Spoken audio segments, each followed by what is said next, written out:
So it is 12:04. And we'll do roll call and then for anyone else whose name we don't call, then you're around here. Shelley Entrican. Here. Barb Long. Audra Miles. Here. Joe Coffin. Here. Greg Boynton. Here. Hannah Fuchs. David Luters. Mary Patton.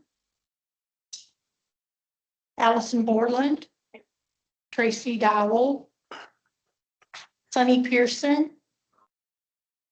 Here. Thank you. Megan Brake. Here. Alicia Dault. Here.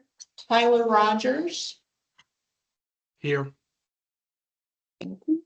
Alexandra Maxwell. Here. Dawn Hartford. Here. Jody Scott. Here. Tamara Robinson. Kylie Rathman. Here. Chris Mitchell. Connie Kiley. Jim Bremner. Greg Cassidy. Here.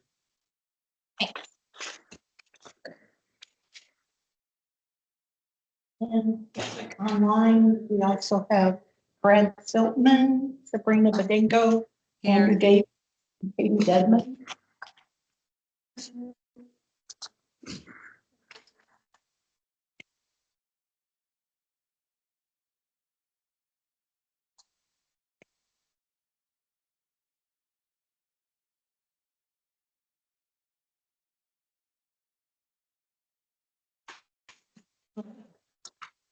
So now let's, we'll go around the room and just introduce yourself, if we didn't call your name. And just mention your name and where you're from. So we'll start on the left. I'm Thomas Schnell. I'm an intern with Tri-County, and I'm from Washington. I'm Bonnie Musubi. I'm a planner with Tri-County, and I'm from Glen Heights. Isaiah Heckerman, a GIS specialist with Tri-County. I'm Christina. I'm Snyder Village. I'm Brittany Burton, AGM for We Drive You, empowering city of become as well. Rodriguez Kimbrough, We Drive You, General Manager. Oh, LaShawn Gordon, HSTP coordinator, Macomb, Illinois.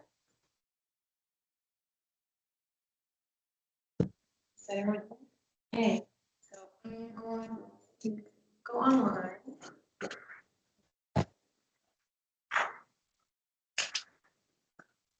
I'm going to just call out folks with names and you can say your name and where you're from.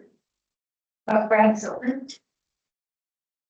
Yeah, I'm Brad Siltman, the AGM at CityLink.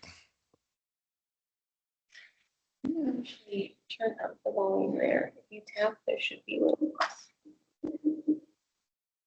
Okay, next we have Andrew Davis. Hi, this is Andrew Davis, IDOT Transit Operations Program Manager. You're confirming the audio. How about Don Cook?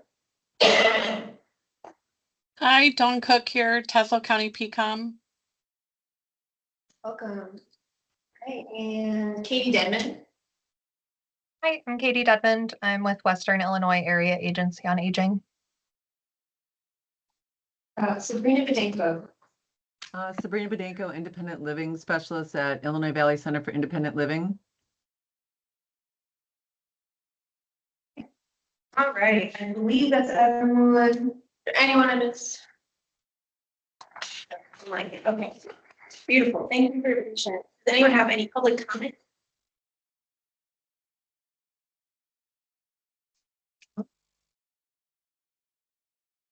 Okay, so next we have approval of minutes. We have just one person shy of quorum today. So if anyone has any comments about minutes, any issues or fixes, talk about it now, but we will work for next time. Okay, moving on. We have a presentation from two committee members today.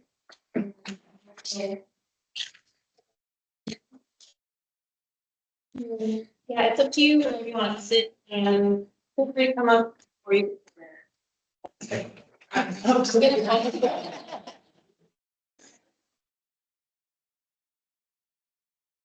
Should, but if it doesn't, then just let me know. I'll share.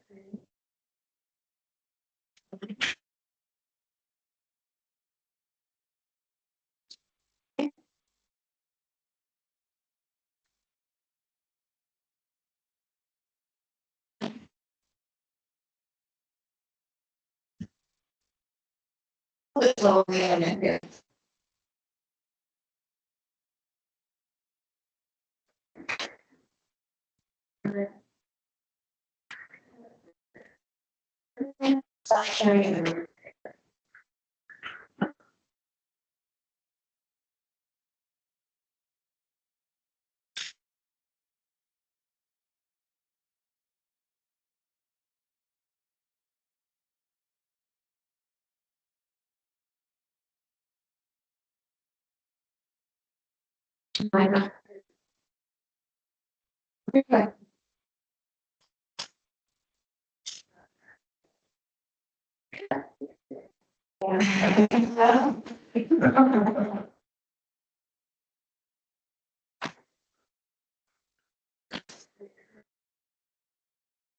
Well, I'm here, everyone online. And it's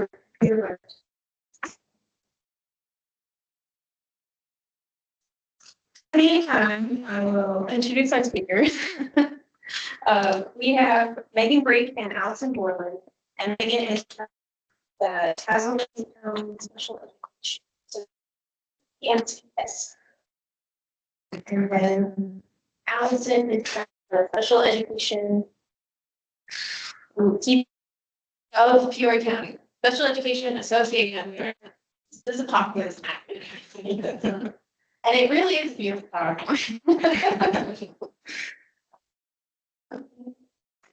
No. You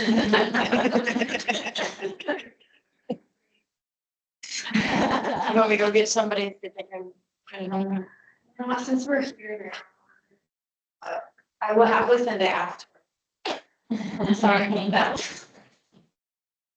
Okay, go ahead. I'm Allison. I understand the professional and for the university. So I work with students all around our I'm Megan. Yeah, I'm the same thing. We're just opposite sides of the river.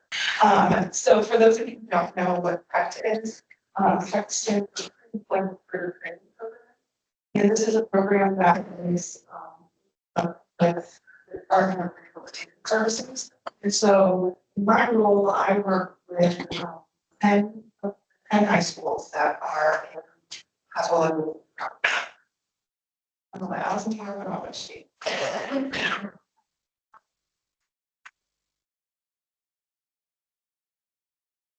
I have 10, we cover 16 districts within there. I specifically work with 10 different schools and then, or different high schools and then additional program. So we've got an alternative school within the TCO building, and then we have a training program, supervised program. And then we provide related services, psychologists, social workers, vision hearing trainer, all of that encompass special ed, anything that you need. But we also serve programs throughout the district. So a lot of times you'll see like at Farmington, they'll have their school district, but then they'll have programs within their school, like the life skills program, autism program. But we'll also serve like lab care pros who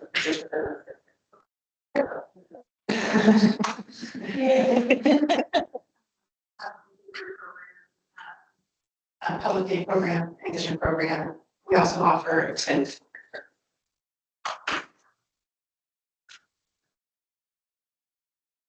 So on to the South Mason side, it won't advance, I tried. And like the advance on mine. Okay.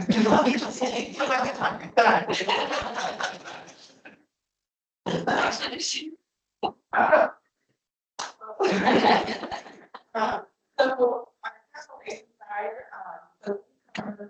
anyone district in those two counties. And, so if you think about it, right, I guess, I go as far as Washington, high school and all the way down to, and the like central Mason City area, so very rural areas. So within, so similar to Allison at CECO, we have special programming, housed at CECO. We also have a couple of special programs, for our students. We serve, Shrine Educational Center at, is, for the medical graduate students in those districts. And then, we also, in the past years, opened a program for disabilities to Rogers Academy that's housed in Lord. So we have that, Thomas and Lincoln, and then, Rogers Elementary School and Lord. The building. So similar to Allison again, we offer the same services. We have audiology, behavior, school year for students. We have a low incident diagnostic screener. We're a team for that. Vision, technology, EDOS, autism, trauma, hard of hearing, nursing, speech language, and then we hire teachers for our special programs at Shaw and Roger. We hire for professionals for those as well. And then we also hire vision teachers for certified behavior analysis, nurses, social workers, psychologists. So with the PECT program, somebody kind of talked about what it stands for, and then we work with PRS. But the goal of it is to help those students build employment skills before they leave. So that way, they don't just go out to the workforce and focus. They can learn transportation skills, getting good from work, learn on-the-job training, those soft skills, hard skills, how to work within their community and find a job, how they're feeling and interact with the job when it's appropriate and not. So all of that's in collaboration with, they start with us and so a lot of what we do just, it goes beyond employment. So we know that transition from out of high school over into adulthood is very complicated. And so we really want to give them just a path forward. If I'm going to coin Greg Cassidy's phrase that we don't, our goal is to not have them graduate couch.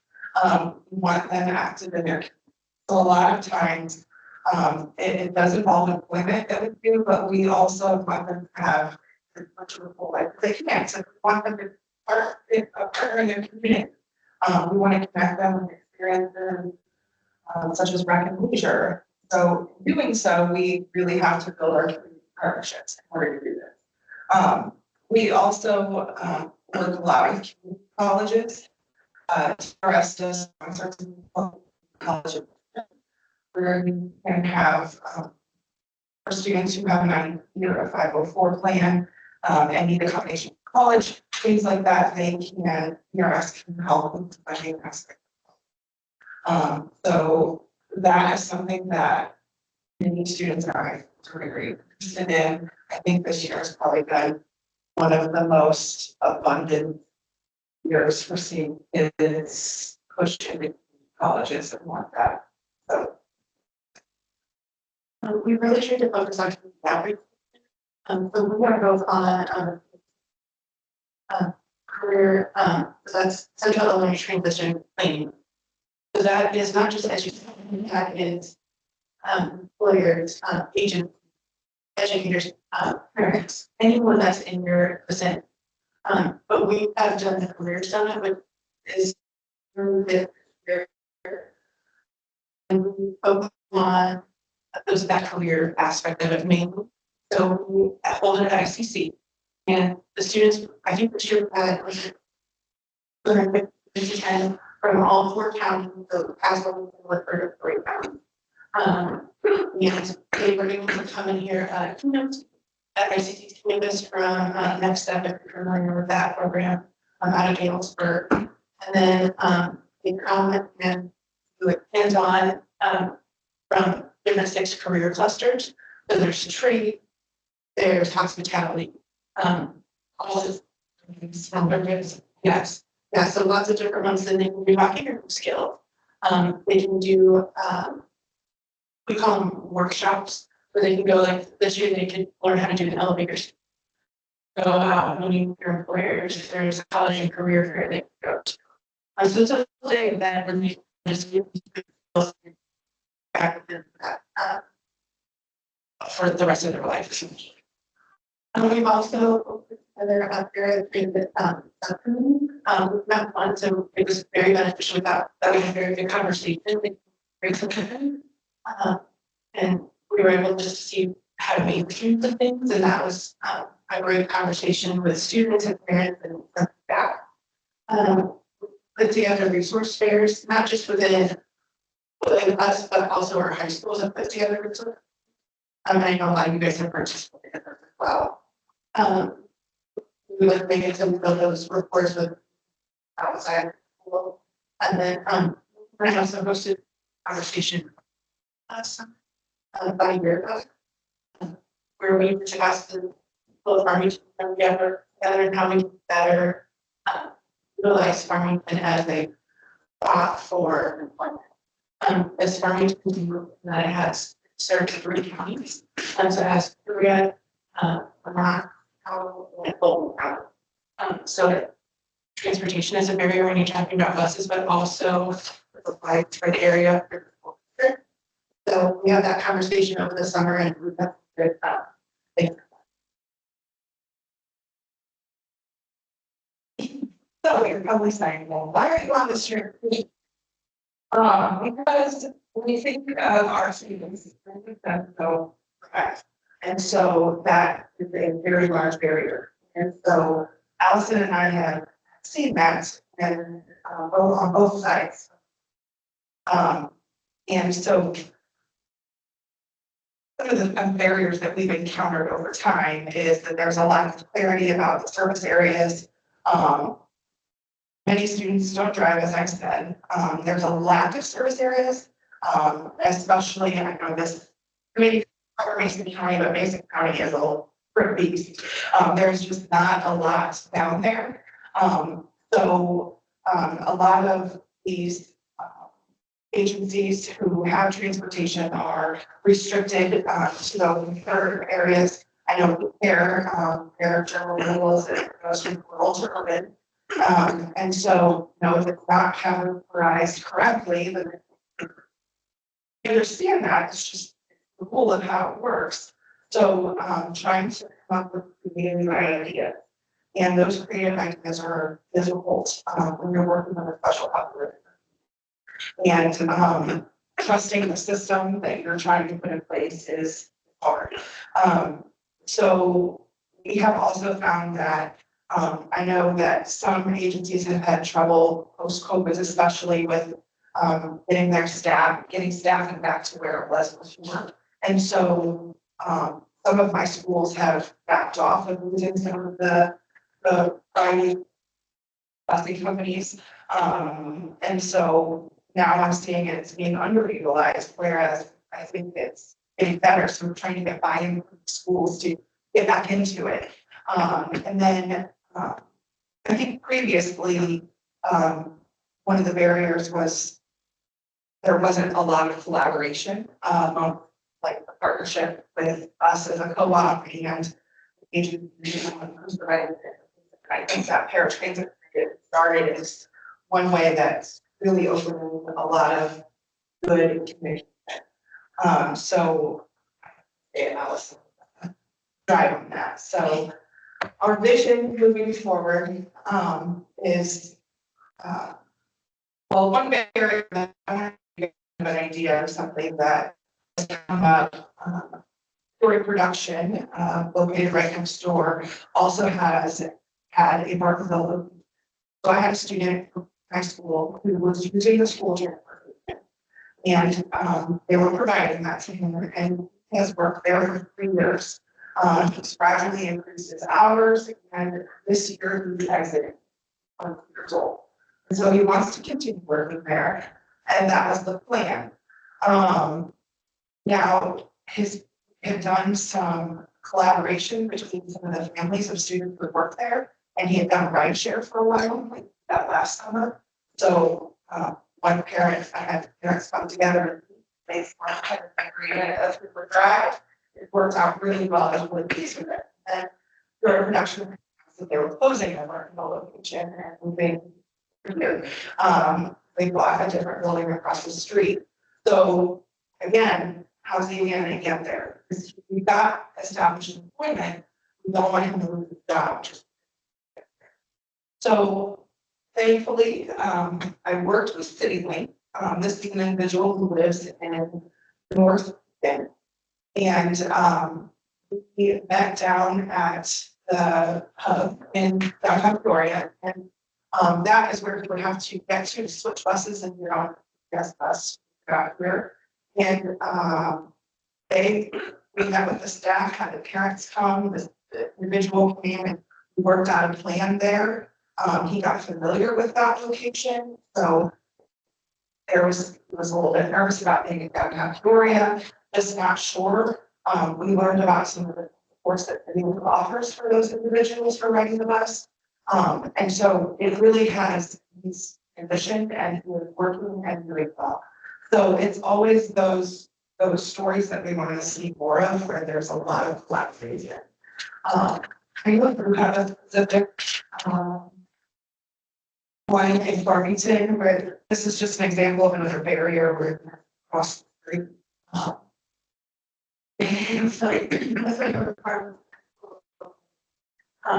It is on the town side. His job is he has to cross the street to the library in order to make that to for the job. Because the whole county rural transit at the school. And he's very much capable of crossing the street, but it's just those kind of boundary lines that explain to the family and the district and why you have to do those types of things. Sometimes they understand, sometimes they don't. So, and then when you're waiting outside in the rain, sometimes the library doesn't look for the time that stops, the library opens, and so just those types of things. So, I mean, we've worked it out and things are going well. But it's just those silly things that you don't think about until you've got a job and then you're like, well, how are we gonna fix that transfer? One of the other things that kind of goes back to the story I was telling is we're seeing more of a need for travel training, and that's something that has been helpful with in just getting to there was I know it was very enlightening for me because I have always been a driver, and so I didn't know what the bus was like. And I liked it. So so ways to support us. You can always support one of our events. Career Summit, we had close to 7 volunteers there that day, whether it was you were there as a demonstrator or a speaker, or you were there to help with mock interviews. And we had 20+ mock interviewers signed up. And it's just like it's a facet. I mean, a 10-minute interview. Yes, so we appreciate anybody who's always willing. We offer fundraisers throughout the year. We held 3, I think, with us just grooming in the Heights, and 10% of sales goes back to our career summit. And then you can always volunteer for volunteer anytime. It's not just something we do at the career summit, but we're always honored And it's good for.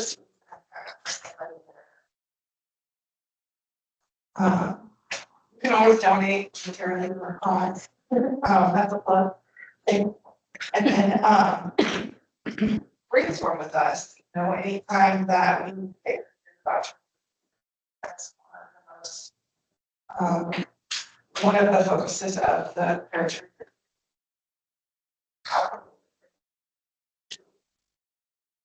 You all have a ride or are just kind of at a loss for what to expect. So, that's all we have for you. I know. Anybody have any questions?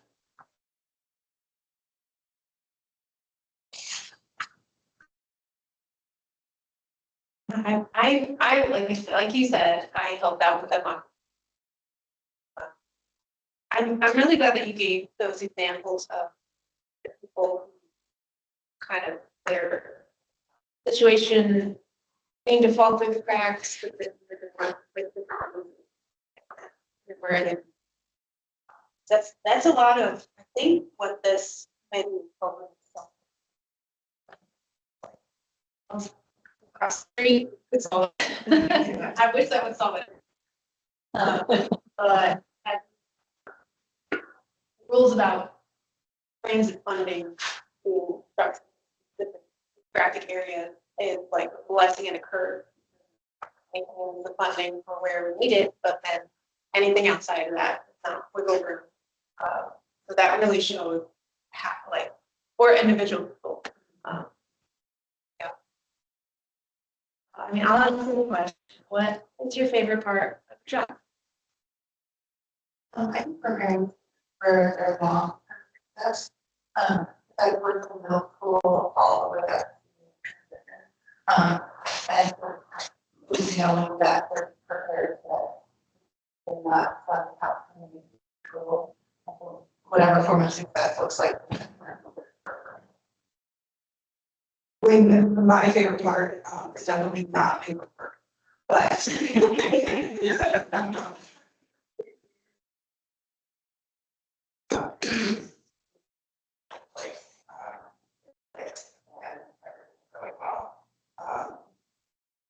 really kind of when I feel like, okay, I did this.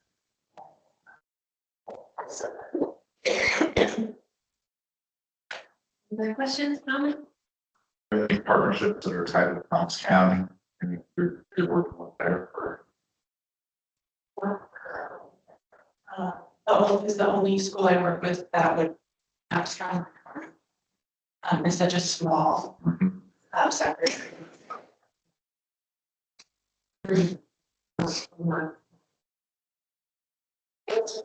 Yes, it's.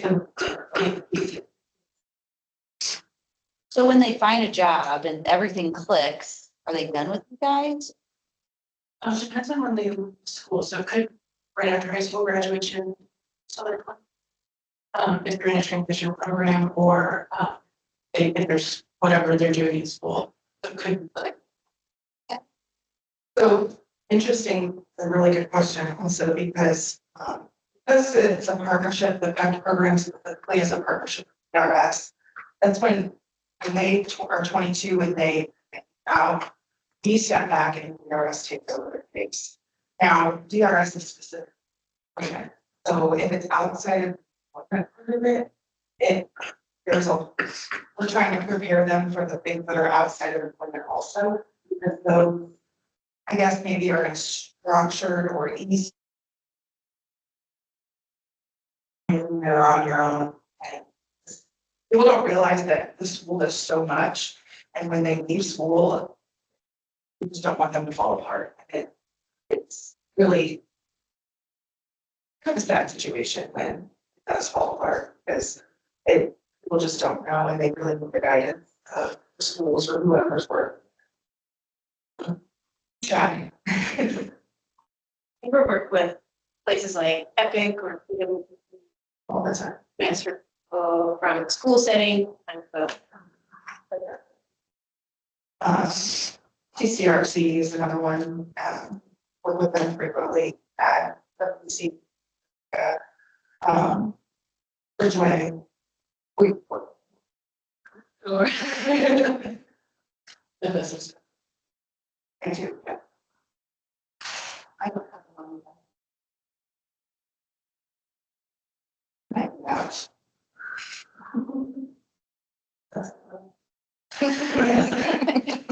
I have some. We appreciate you sharing that. I learned something new. Like that. There. Thank you.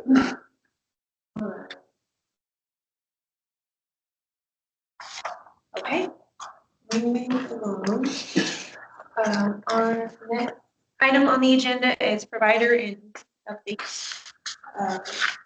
And so a couple of new people in the room. So basically what we do is go around the room in person and then in virtual. And if you want to share anything about your organization, generally, if you haven't been here before or since the last time, related to transit or the bridge, so, and if you don't have anything clear, but love to hear you. And I won't go on the spot. So we have two new staff members right now. Right now. Intern and planner one. If you want to get the coffee study. Go ahead. We're doing, we're being contacted for the coffee, look at and do an analysis of their sidewalk system. So Bono and I are walking around Chillicothe most days of the week, looking at every sidewalk in that city. And then we're going to take that data and make some recommendations for the city. That's almost all of it. I have nothing to add besides, I've had a great time meeting all the dogs. No, it's been very fun to learn through that work, collect data for the city and see how, like in the moment, how it affects everyone inside in Chillicothe and people live there. So, yeah.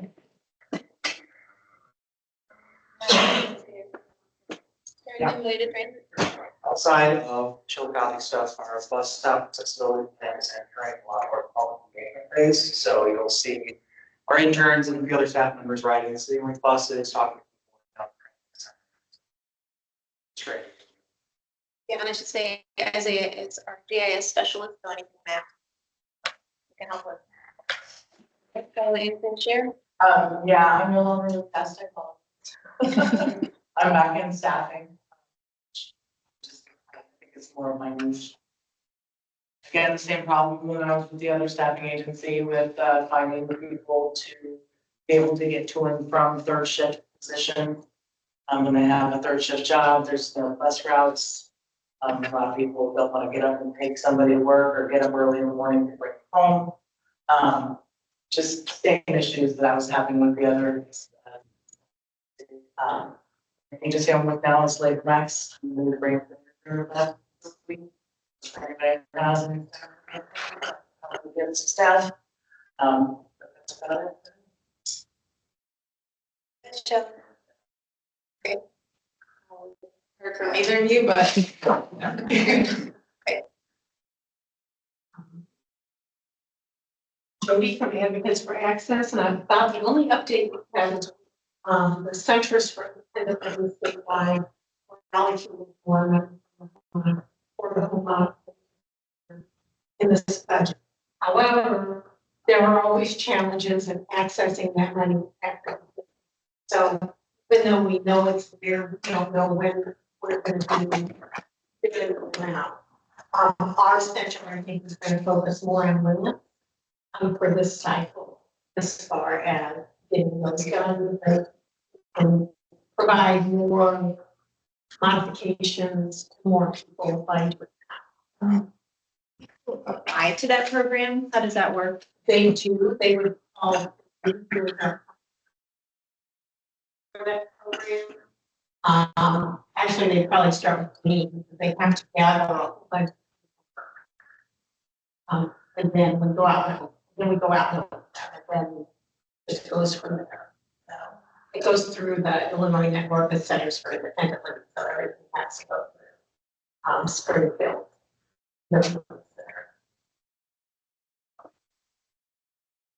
Would you like to share? I work with Snyder Village Retirement Community.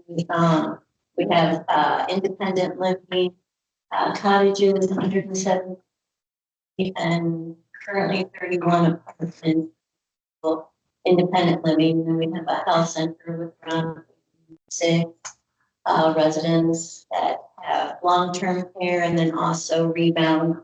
If break a hip or something, that they can come stay there and get food, for a few months. And we also have, and then a wing of assisted living memory care. So, and what I do is coordinate activities for our independent side, and then also all the transportation for our activities for both relocation, and then also taking, transportation for our health center residents, doctor appointments.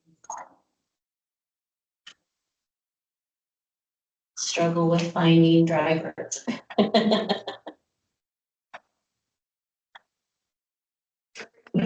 Yes, so at City within County, I think we're really focusing on the rural side of things on our county side.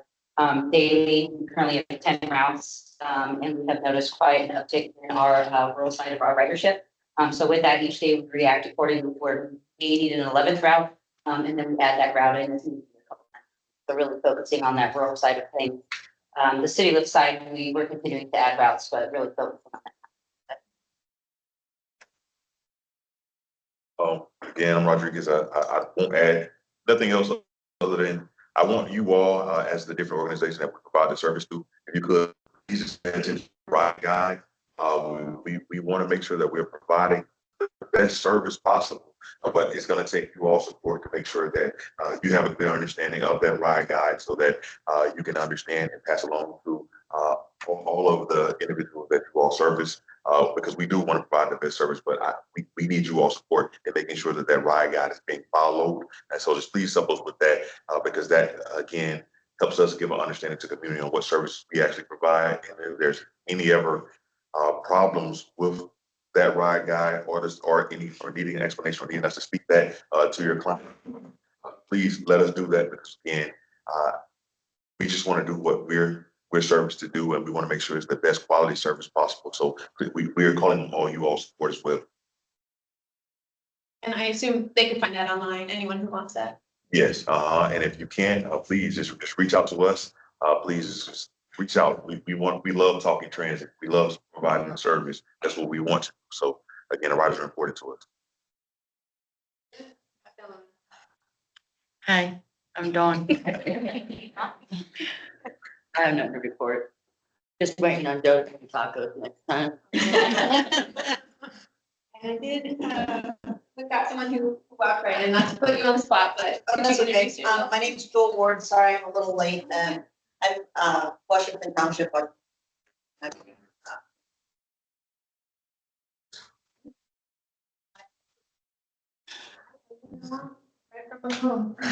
I'm LaShawn from Macomb. I'm a new coordinator, so I'm just here learning. Thanks for making the drive. Yeah.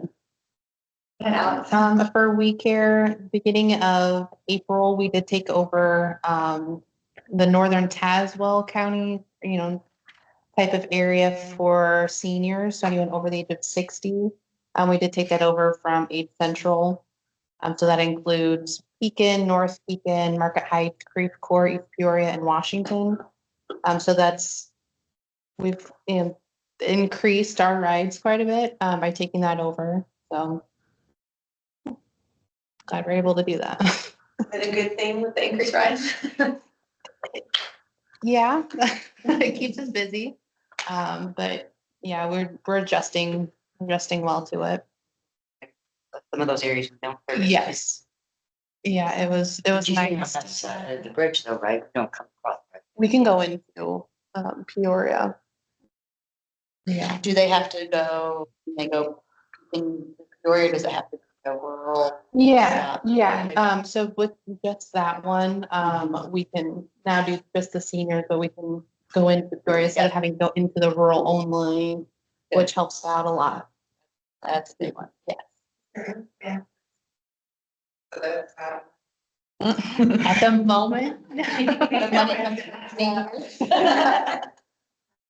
I would love to see that, but I don't currently have.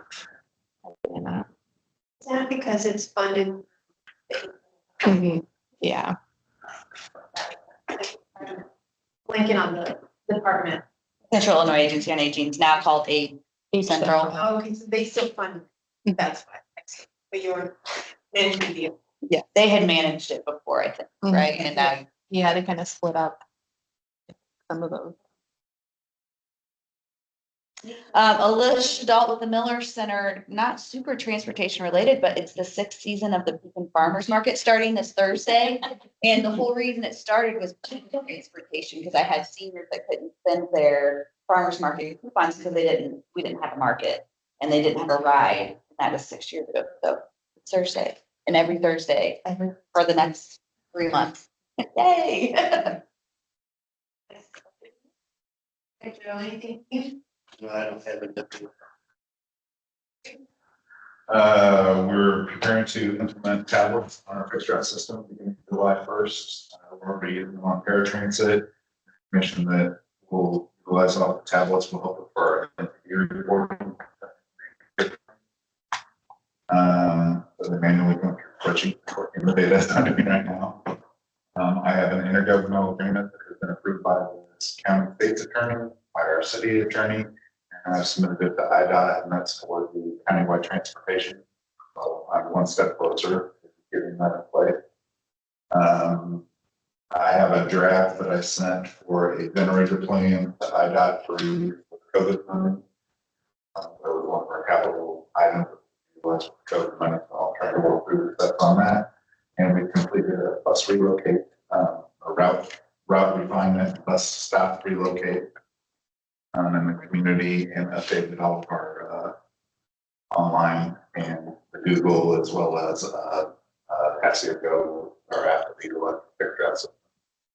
Then a shameless plug, I'm in charge of the Taste of Galesburg, and we do have that on July 16th, Thursday, from 4 p.m. to 10 p.m. There are 3 live bands playing and 26 restaurants. What was that? July 16th.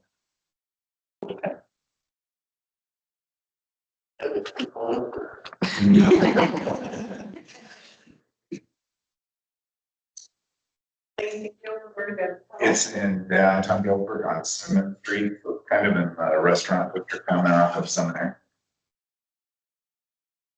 I think one of the last meetings you mentioned, did you make any progress on that or the next?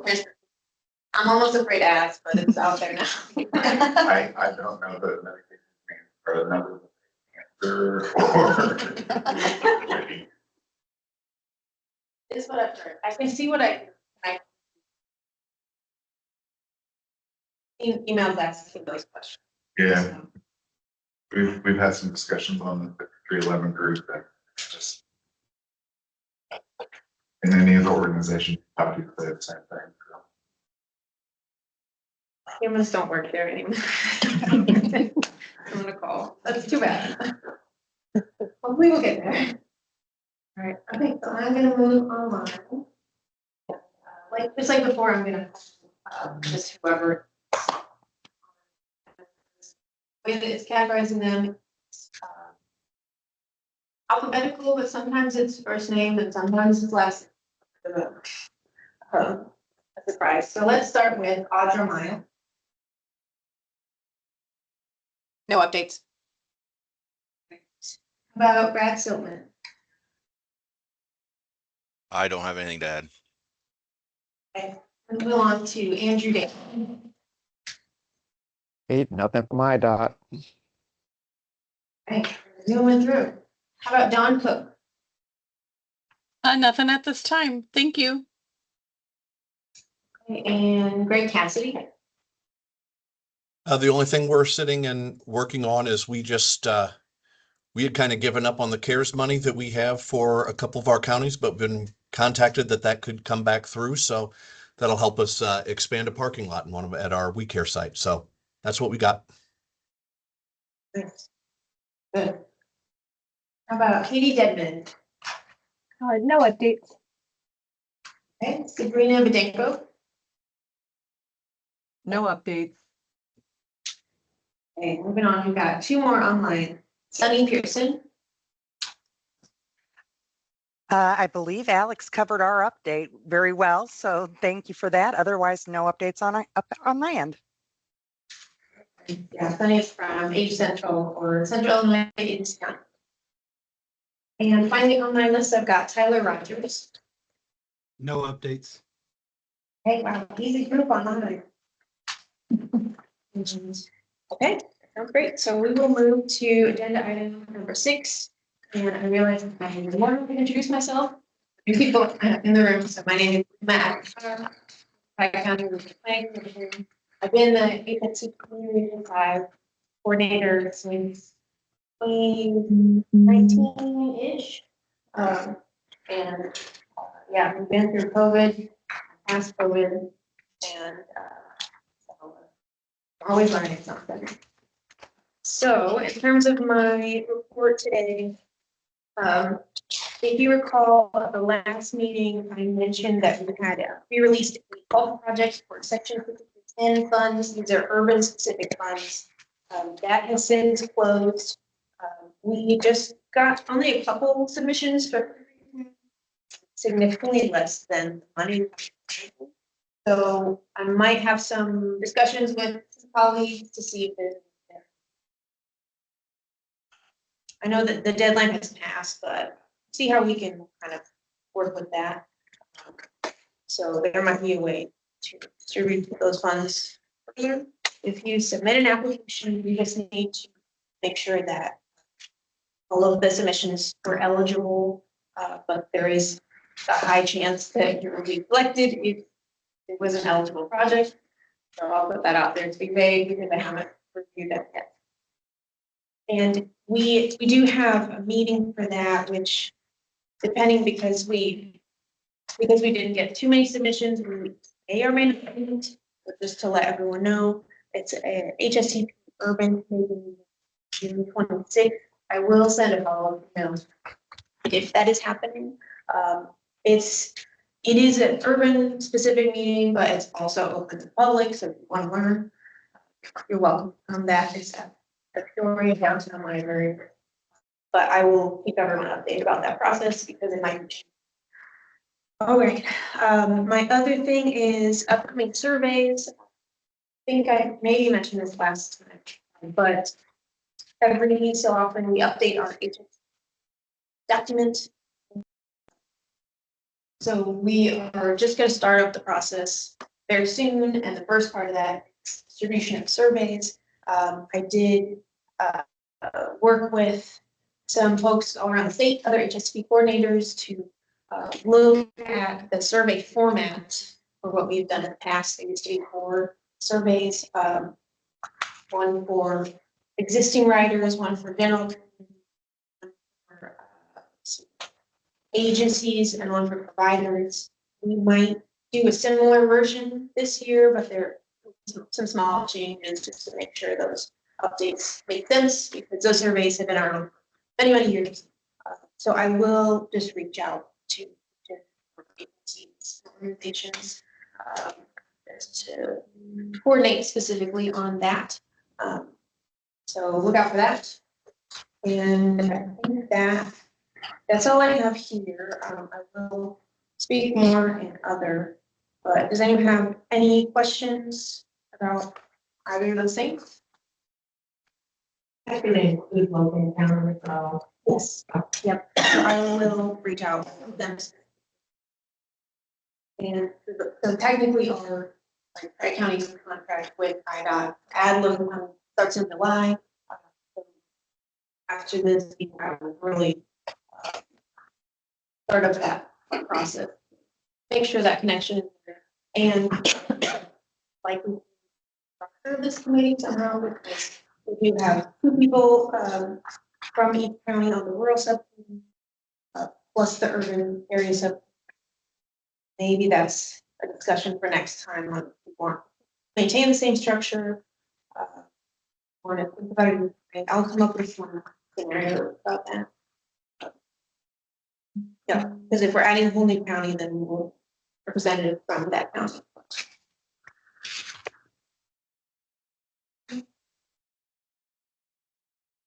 Moving on to other, so this is typo on my part because it shows the next meeting for today. Originally, our next meeting is set for August 4th, but I will be trying to finalize. So either, have options, we could either move the meeting a week later, or we could talk to Dawn to see when this room is available. Again, if it's not on a Tuesday, we could stick to the Tuesday, push it back 1 week, August 11th. Or we could have someone else there meeting if you really want to come on board. Does anyone have initial thoughts? I could also send some polls in an update from now, but does anyone mind if we bump it forward potentially to the 11th? You might not all have your calendars right in front, but that was generally what I was thinking. All right, so tentatively August 11th and then August 4th. For that. As soon as possible, just plan on that. I'll have trips and plans for the summer coming up. On that same note, the meeting after that is October 6th. October 6th is the Illinois Public Transit Association Conference. So I plan to go to that. I'm sure several of us would consider that as well. So what are your thoughts on bumping that a week later?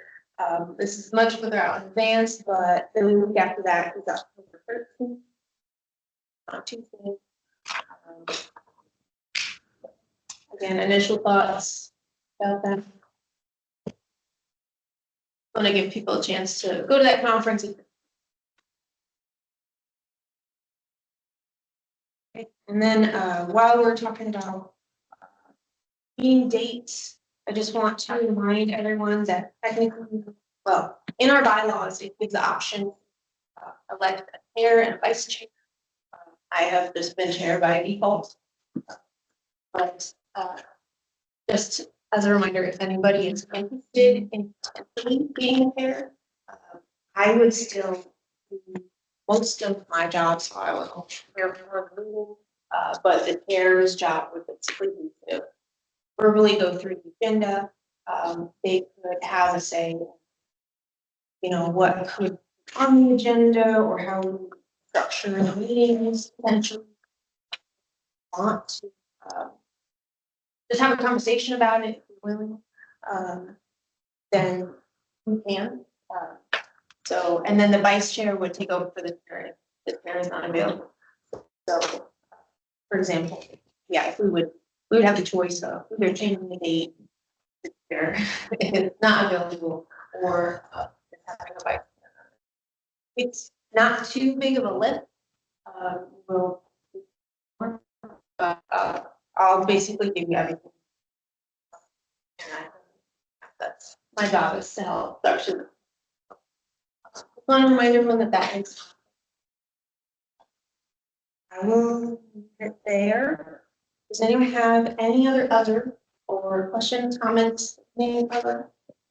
I have a couple questions regarding IDOT rules. On the wheelchair lift safety belts. I've been driving for 15 years and never used them until a couple of years ago because the insurance company wanted it. So I'm guessing that it's not an IDOT rule, but I don't want to do anything.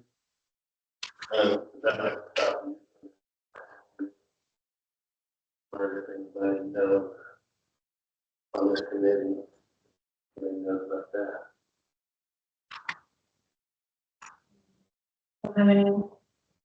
You're talking about using the safety belts on the actual paratransit or with somebody that's in a wheelchair. Right. They can refuse. The way I understood it, one of the meetings they can refuse, but like we use our camera camera, so they were using this, so that. We have that policy.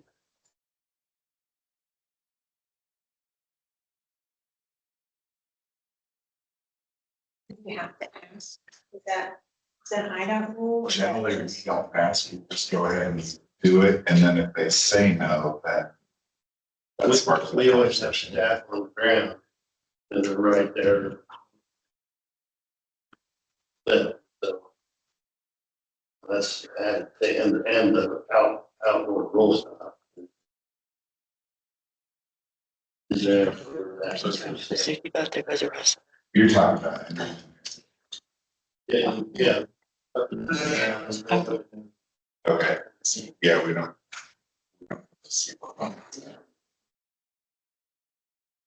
I was thinking on the bus. Yeah.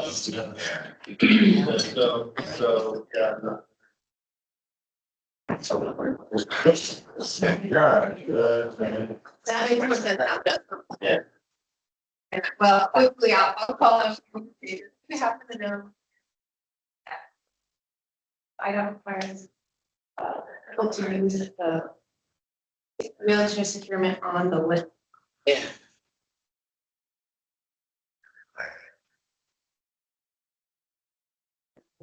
So you're talking about the one when you load a passenger onto your lift and close the seatbelt behind him, basically. Well, if they go- If someone stands, yeah, I think that's more specific to whatever your company's like, the policies would be like for unloading and loading.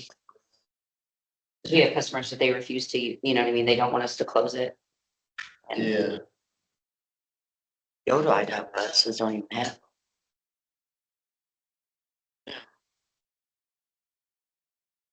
I hope that helps a little bit. Yeah, and the other thing is regarding state inspection. We've always taken all of our vehicles to be state inspected, including minivans, pickup trucks. And the guy who comes from IDOT told me that anything under 11 passengers is not required. So I would like to confirm that as well.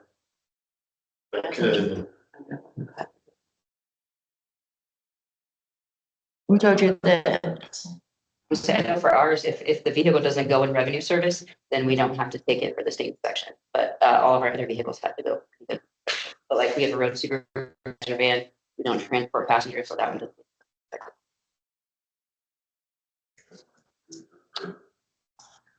Oh, my check. Yeah. Yeah, all right, And we don't. individuals. Yeah, we don't. You don't carry individuals, they don't.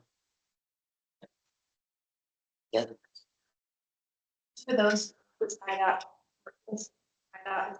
They specifically ask.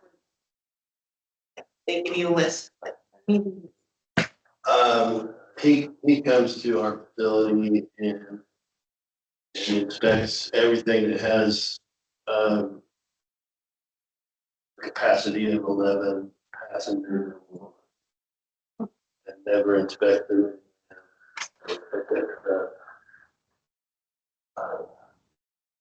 So I was just thinking, why bother, why waste the money having a day inspected? Others have not experienced that. Say that again, Joe. What, say that again. The guy who comes from IDOT, he inspects all of our vehicles that are 11 passenger. Does not inspect the minivan pickup truck. Oh, you're right. Yeah, he doesn't mind either. And he says you don't take them to state inspection facility and have them tested every 6 months because Do you have CV plates on him? they're less than 11 passengers, but yes, they are. If you have CV plates on him, you do have to. So, because I found that out, because I have some, like my maintenance trucks, they're not, we don't carry individuals in them. But I do have CV plates on them, but since I have CV plates on it, I still have to get it inspected downtown. Because I carry CV plates. But if you carry regular plates and do not carry passengers, you don't have to have them inspected. But yeah, when he comes out to inspect me, he only inspects my buses. He don't inspect None of my IDOT vans. The only Yeah. person that's ever inspected my IDOT vans is you, Rima, unless I take them downtown. Yeah.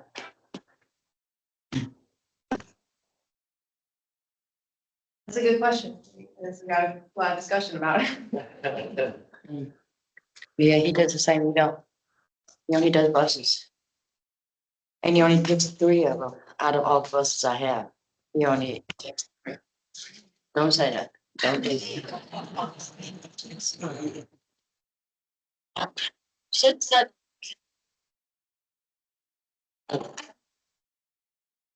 We talk more after. Right, I'm deep for now. Okay, well, I'm gonna call it 1-5. Thank you, everyone.